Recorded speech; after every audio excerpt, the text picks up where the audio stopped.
Fala, bolas de fogo! Hoje eu vim até caracterizado aqui, tava gravando para o MCares, e aí, eu nem vou trocar de blusa não, porque no final das contas é tudo a mesma coisa, estamos juntos, estamos misturados. Menino, mas o que não falta aqui é pelo de gato, né? Aqui é um pelo de gato gigantesco. É isso, bora que só bora, galera! Sejam todos muito bem-vindos, sejam todas muito bem-vindas. Nós vamos falar hoje sobre uma das coisas que o Sebrasp mais ama, que é o Sebrasp cobra sujeitos. Desse jeito que a gente vai conversar bem aqui, beleza? Então, na realidade, o que nós temos? Nós vamos entender como é que o Sebrasp cobra a sua função sintática preferida, chamada sujeitinho, tá? Então, vamos olhar para o sujeito, vamos ver o que a gente tem a dizer sobre o sujeito, né? O que o Sebrasp tem a ver com o sujeito. E agora, nessa nova fase, em alguns momentos, a gente começa com a parte teórica e em seguida passa para a parte não teórica, né? Você já sabe, né, que se você porventura tropeçou e chegou aqui, Prof. Bola de Fogo, cola comigo. Grupo do Bola de Fogo aí disponível para vocês e também o meu Instagrams, né? Vocês podem chegar lá da forma como vocês acharem mais interessante. Já chega chegando, galera. É só apontar aí para entrar no grupo. O grupo tá voltando, tá? Então, bora que só bora, galera. Presta atenção aqui, porque eu tenho muita coisa boa para falar para vocês hoje. Vamos lá. Comecemos com o seguinte. Sujeitos. Classificação dos sujeitos. O sujeito, você vai entender como sendo o quê? A criatura, presta atenção, ó, ele tem 4 características importantes. É uma função substantiva ou de termos semelhantes. Beleza? O que a gente entende como termos semelhantes? Pronomes, que estão no lugar de um nome, palavras substantivadas e orações. Fechou? Massa. Além disso, é sobre quem se declara algo, né? O prejudicado, como diria um ex-aluno meu, o predicado declara algo, quando ele existe, claro, né?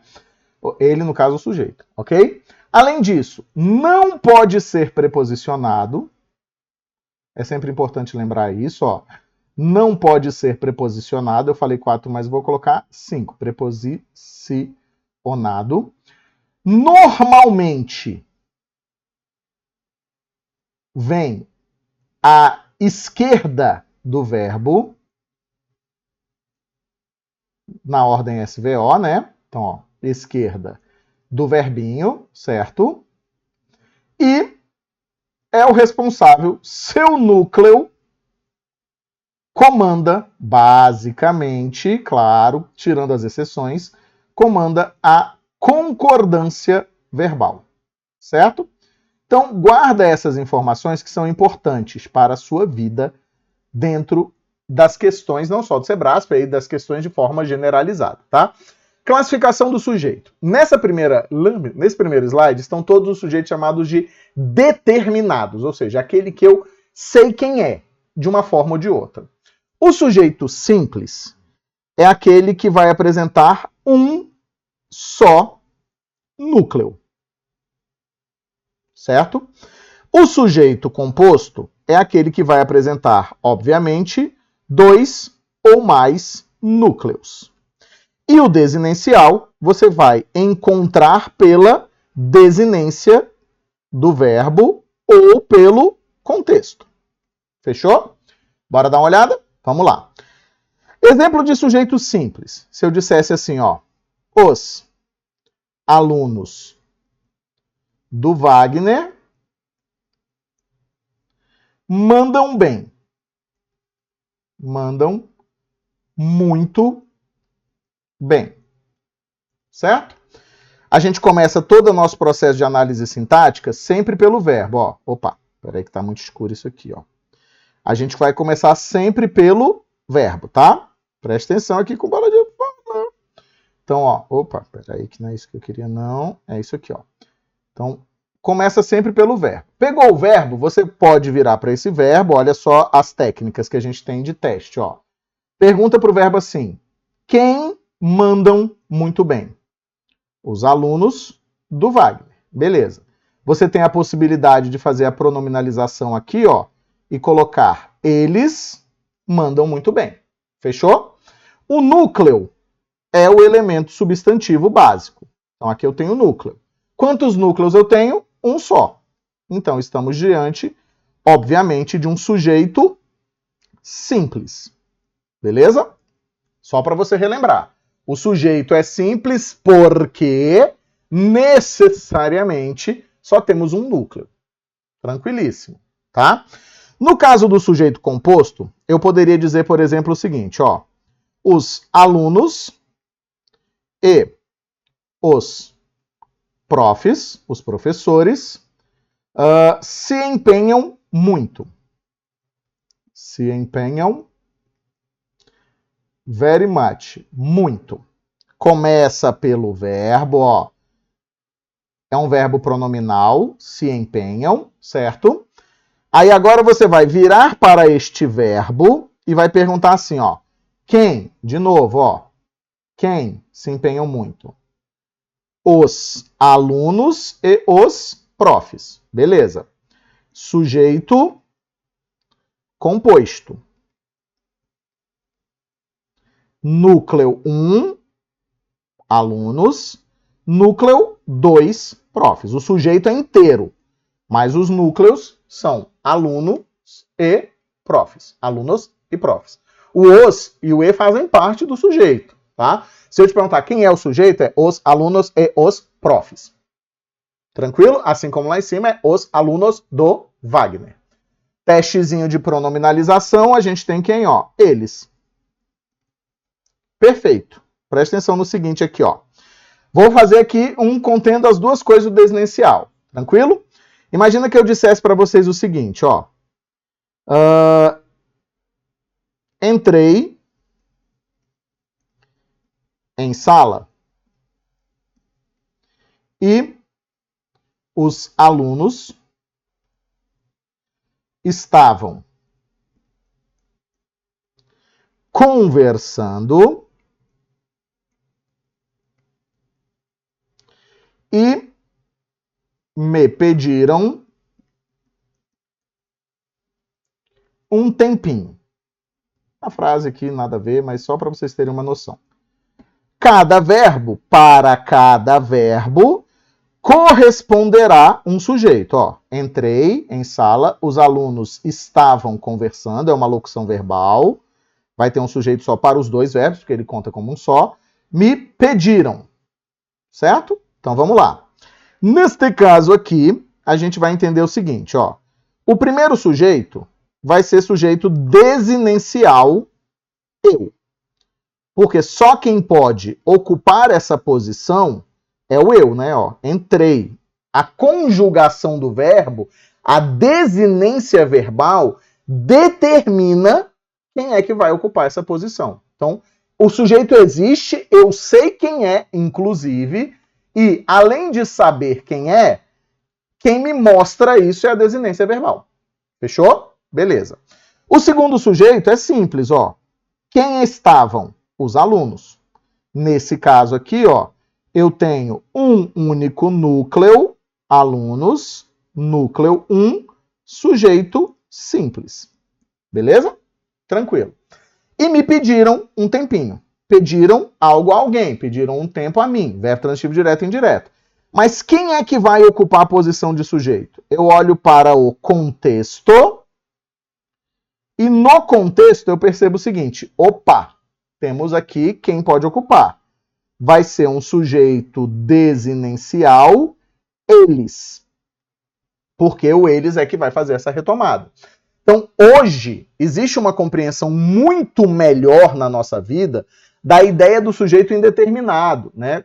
As bancas não brincam mais com isso de tirar uma frase, sacar a frase do meio de um contexto, jogar a frase lá embaixo e te dizer que o sujeito é indeterminado, porque o contexto, ele é essencial. Tranquilo? O que mais que a gente vai ter? Vamos lá. Agora os sujeitos que a gente não sabe quem são, né? Um porque a gente não sabe mesmo quem é, e o outro por ser inexistente. Ou seja, ele não existe. Não é que eu não sei quem é, ele simplesmente não existe. Vamos ver? Sujeito indeterminado, a gente vai dizer o seguinte, ó. Ele existe, mas não pode ser determinado gramaticalmente. Não pode ser indeterminado gramaticalmente. Aqui é rapidinho mesmo, gente. É só, certo? Calmente. Inexistente não existe. Não é que eu não sei quem é gramaticalmente falando, né? Não existe. Vai acontecer com quem? Com os chamados verbos impessoais. Principal verbo impessoal cobrado de vocês, o verbo haver. Né? O haver no sentido de existir, principalmente. Fechou? Duas formas de indeterminação. Então vamos lá, ó. Primeiro modelo. Deixa eu colocar uma outra cor. Vocês sabem que eu sou o maníaco das cores, né? Então vamos lá, ó. Primeira forma.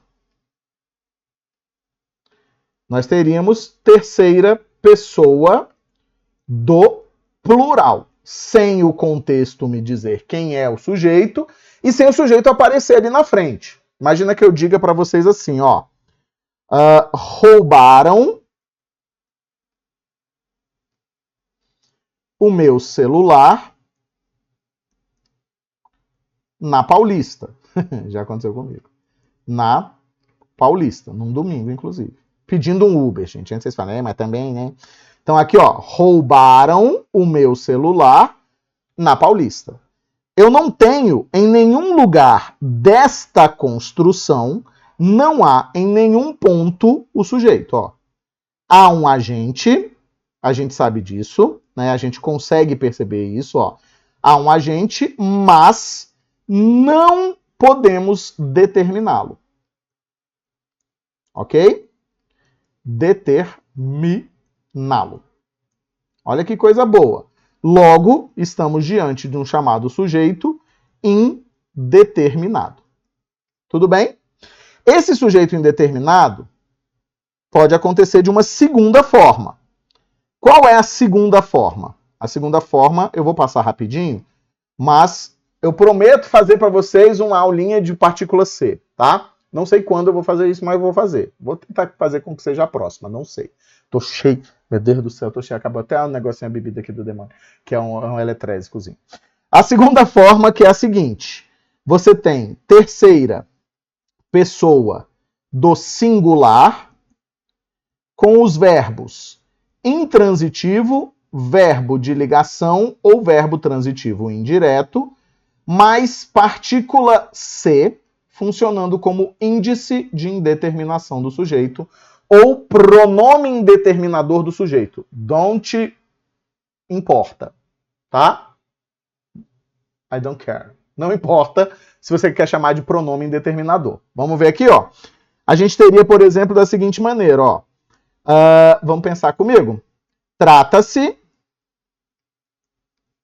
de um problema de segurança. Aqui eu não posso dizer esse trata-se de um problema, não, tá? Porque sempre que eu usar tratar-se de, eu estou diante de uma partícula passivadora. O verbo tratar, ele é verbo transitivo indireto. Esse Czinho, necessariamente, funciona como índice de indeterminação do sujeito. De um problema de segurança, objeto indireto. Não tem o sujeito aqui de forma nenhuma. Nesse caso, então, estamos diante de um sujeito indeterminado. Fechou? Pegou visão? Capturou? Massa.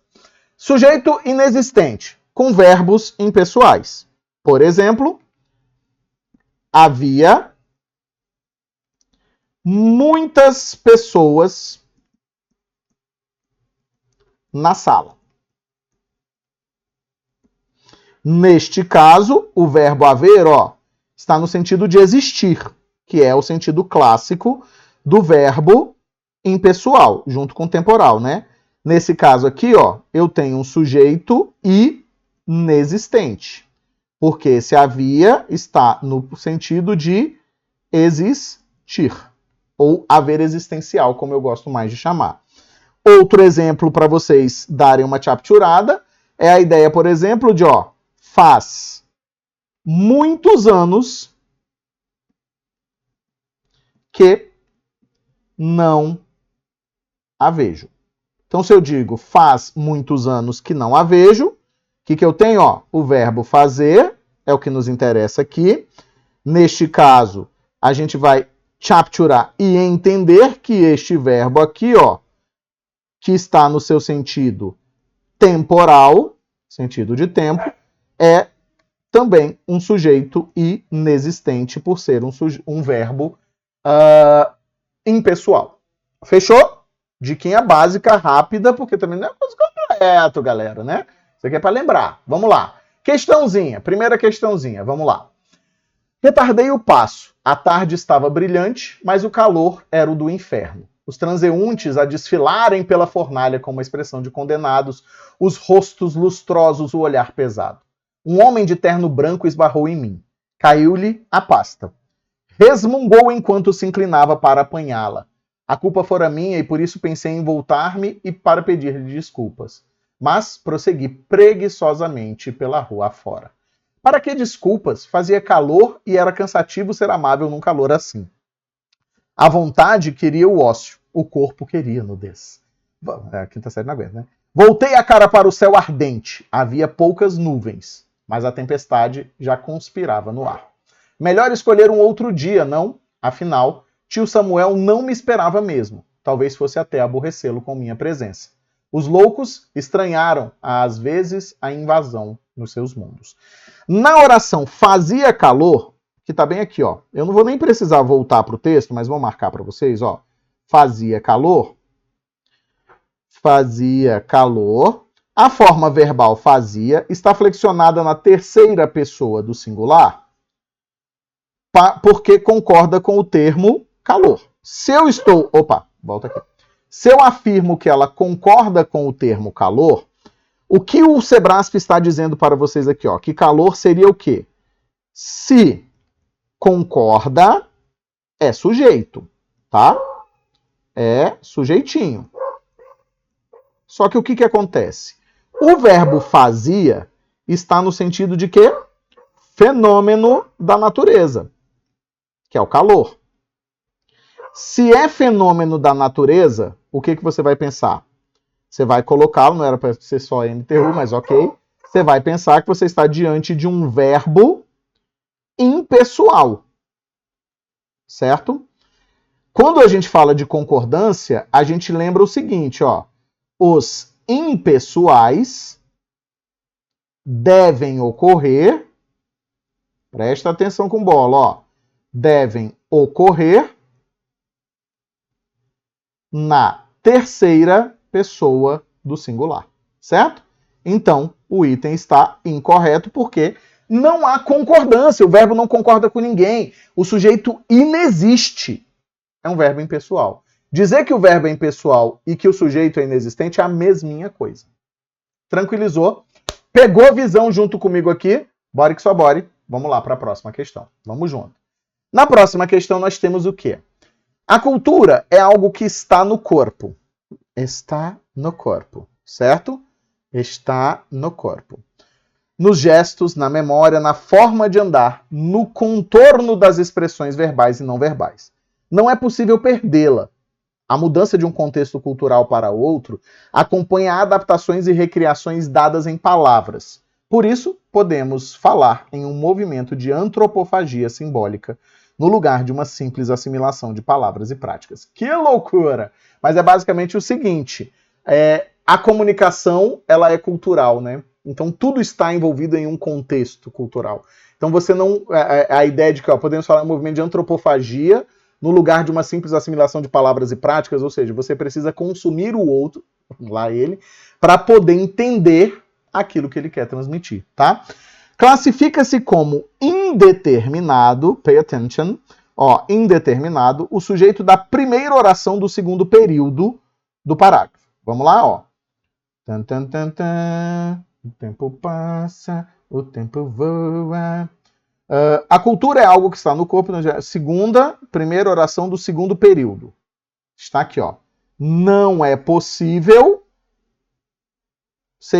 Esta é a primeira oração, ó. O item, mais uma vez, está incorreto, por quê?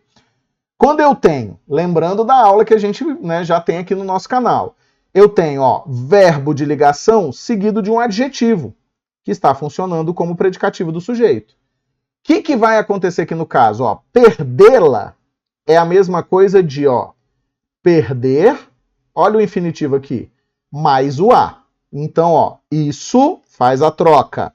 Não é, c'est pas possible. Não é possível. Opa. Se eu troquei a oração, perdê-la pelo isso, a função sintática desempenhada pelo isso será a função da oração. Isso vale para qualquer oração subordinada substantiva. Menino, deu aqui, tampou o buraco aqui dos ouvidos. Certo? O que a gente vai entender então? Ó, isso não é possível. Isso não é possível. Isso é o sujeito do verbo ser aqui, né? Então, esta oração inteira é o sujeito. Se ela é o sujeito, não é indeterminado. O sujeito é o quê? Oracional, ou seja, em forma de oração. É porque eu já ia botar o E junto aqui, ó. Oracionae. Oracionae. É oracional e, claro, se ele está ali, determinado. Fechou?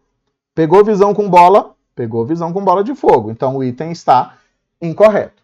Vamos fazer mais? Bora que só boras. Bora que só bolas. Vamos junto. Próxima questão. No cotidiano de todo brasileiro, podemos visualizar as marcas que constituíram, a partir do século XVI, a presença dos povos africanos, de origem banto e iorubá, no Brasil. Essa presença está nas palavras que falamos, na gestualidade que produzimos e no nosso modo de pronunciar a língua portuguesa falada no Brasil, além da colocação pronominal, tá? O segmento as marcas, olha que pega gostoso, desempenha a função sintática de sujeito da oração que o sucede, ou seja, a oração que vem depois. Vou jogar aqui para baixo, ó. Eu tenho o seguinte, as marcas, ó, deixa eu colocar aqui, podemos, vamos fazer bonitinho, Wagner? É porque eu tô fritando, gente. Vocês têm noção, eu já tô fritando. Podemos visualizar, só pra gente ter espaço. Opa, visualizar é depois do Z, Wagner. Tá doido? Tá analfabeto. Visualizar as marcas que constituíram, eu vou fazer só constituíram a presença. O resto do texto está ali em cima, né, gente? Só para a gente perceber o seguinte. O que acontece aqui nesse caso? O pega, nesse caso, tá onde? Ó? Ele está afirmando que as marcas é sujeito do verbo constituir. Qual é o pepino? O verbo constituíram, ele está dentro de uma, lá em cima ela é maior, oração subordinada adjetiva. Nesse caso, desenvolvida, e por isso introduzida pelo que. O que é o que, ó? O que é o que? É um pronome rela, né? Pronome relatovis. Pronome relativo. Esse pronome relativo está retomando as marcas. Beleza. A retomada é sobre as marcas. Mas é ele que é o sujeito do verbo constituíram. Ele retoma as marcas, mas sujeito é uma função gramatical, sintática. Quem está ali desempenhando a função? O que? Então o item está incorrect. Por quê? O que é um pronome relativo desempenha a função sintática de sujeito do verbo constituíram. Mesmo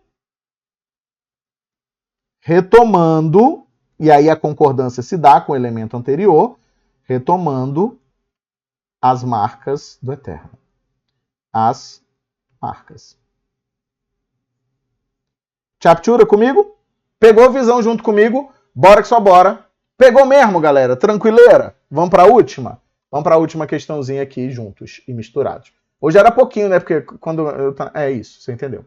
Um cientista empenhado em pesquisa no campo da física, por exemplo, pode atacar diretamente o problema que enfrenta. Pode penetrar de imediato no cerne da questão, isso é, no cerne de uma estrutura organizada.